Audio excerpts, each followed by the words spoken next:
John Byrne with Poets&Quants. I'm Sandy Kreisberg, the HBS guru. Absolutely. And we're here with another episode of Handicapping Your MBA Odds.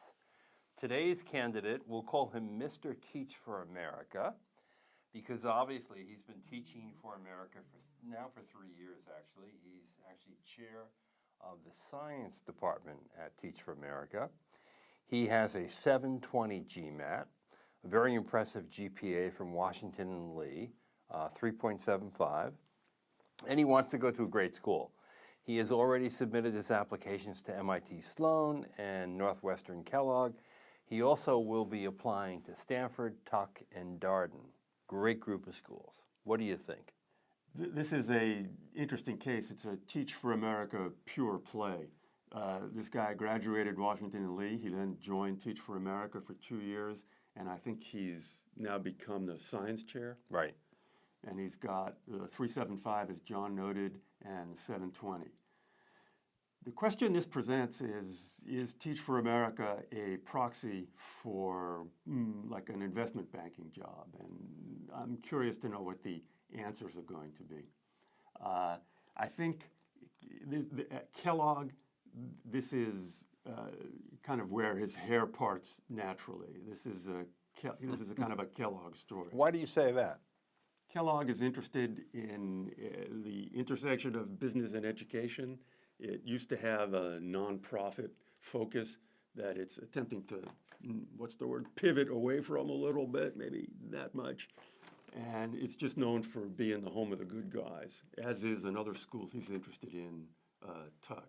So the issue for this guy is what his goals are, how he presented his goals. You graduate from Washington and Lee, you join Teach for America, you want to go to business school. What do you want to do? I wish he had stated that in this. The Teach for America, what platform is that? Why does he need an MBA? Let me give you a suggestion, friend. Consulting, okay? That is where this naturally leads. This is a platform, this is a profile that leads to McKinsey. And then at McKinsey, you can say you're interested in educational reform. Go visit the McKinsey website. They've got tons and tons of information about that.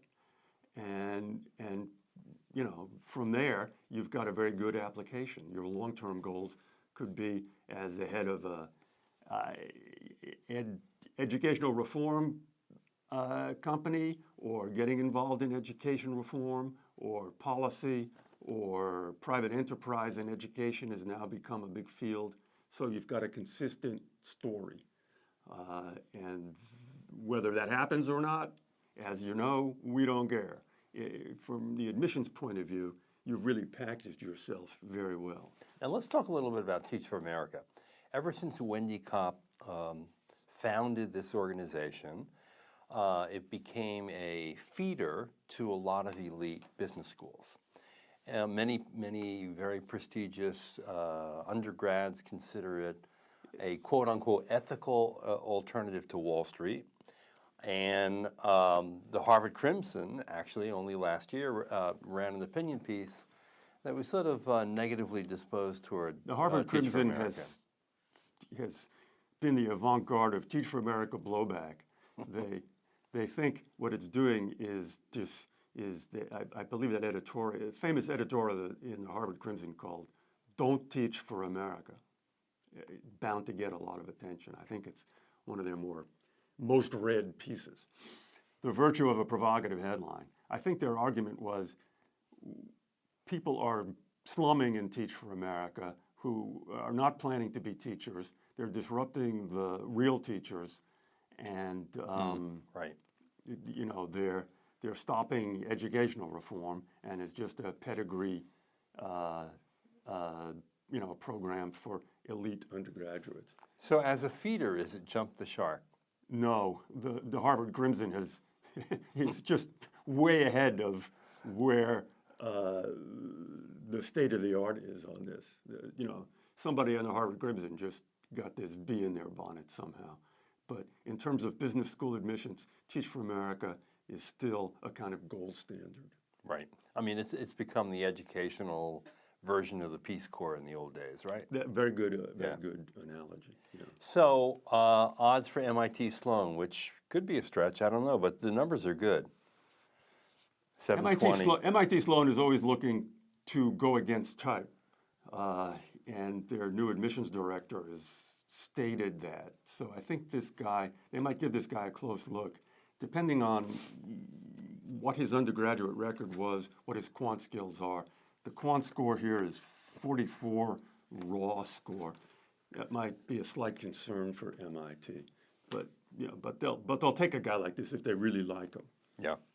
Also, the 720, they don't have to be pained when they report that to the magazines. Right.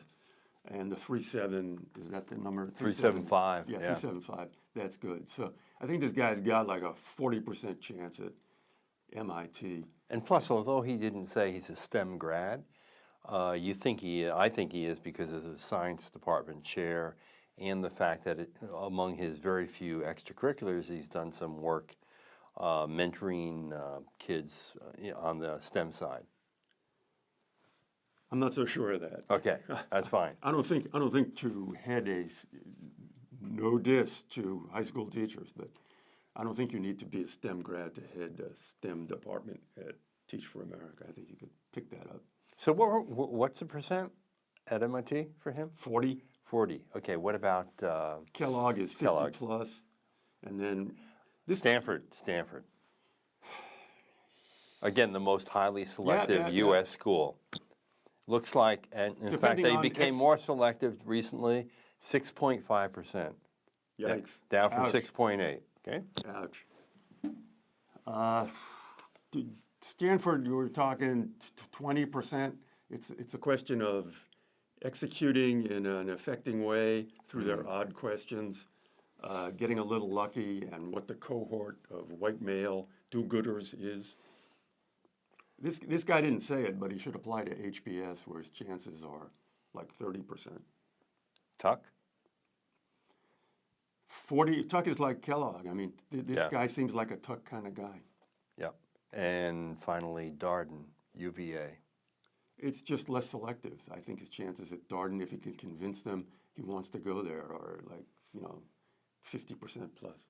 All right. Well, you're going to one of these schools. You probably get into several of them. Good luck to you. And for all the rest of you out there, if you're interested in Sandy taking a look at your profile and giving you your odds, just write in your detail below in the comment section. Until then, good luck with your application.